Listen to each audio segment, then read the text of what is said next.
We get back to our coverage of Hurricane Melissa, which at the moment has made landfall in Cuba, battering that nation as a Category 3 storm. Made landfall yesterday in Jamaica, though, as a Category 5. Absolute devastation there. So the question now is, what happens next as that country gets ready for a road to recovery? Someone who knows this well. We've got retired Lieutenant General Russell Honoré, who led our recovery here after Katrina, joining us now this morning to talk more about what we're seeing in the Caribbean. Good morning to you, sir. I do appreciate your time. Good morning. So tell me, just based on what you've seen thus far, the news coming out of Jamaica, the winds of that storm, but also infrastructurally, the challenges Jamaica already faced, just walk me through how bad this is. Well, we don't know yet because we've been trying to do the assessment in the hours of darkness, as you recall last night when Melissa left Jamaica. But the western portion of the island has taken major infrastructure damage in St. Elizabeth and the Black River area coming out on the north side of Jamaica around Montego Bay. 70% of the island right now is reported without power. That is going to be significant. What we don't know now is the people that sheltered in place under the path, the eye of the storm.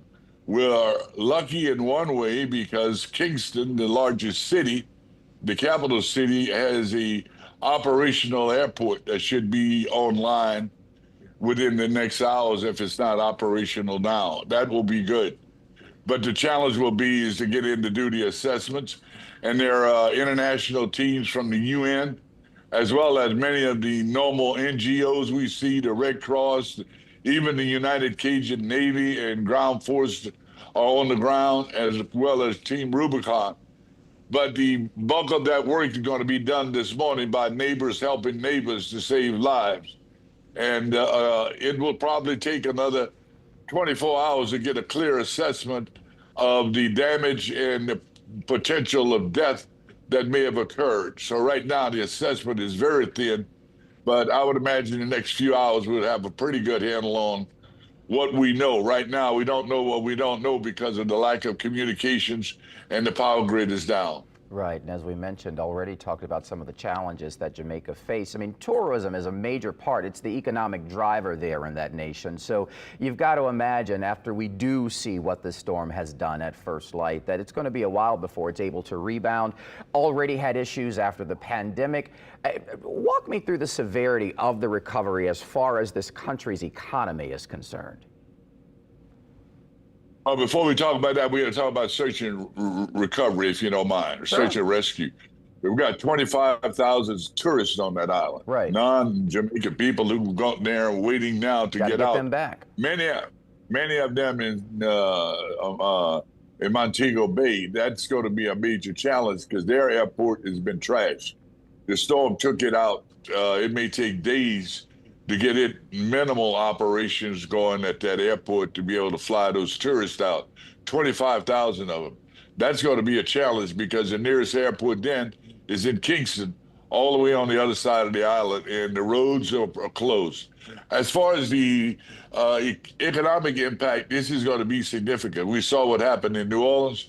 We don't need to get a whole class on that. It's going to take a bit to get those resorts up and running and get people back in there because that is the mainstay of their economy. Do you think the U.S. military will be deployed there to help? We have a lot of assets in the Caribbean. That will be up between the State Department. If they get a request from the country of Jamaica, that will be a request that will go through the State Department and then taken to the president for approval. And we're going to use the Department of Defense or the Department of War assets that are in the Caribbean.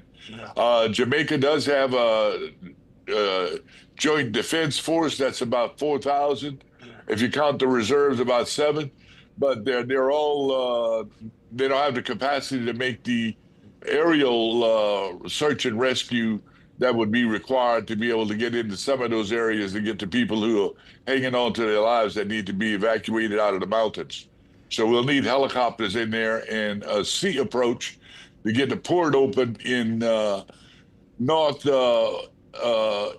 Jamaica so we can get the assets in there because the roads are going to be a mess all up the Black River Most of the roads there are closed or flooded, Right. and that's going to be a major problem to get in to take care of people. Right, all right. Not to mention those gullies that had the trash issue there, too, that they were working to clean out.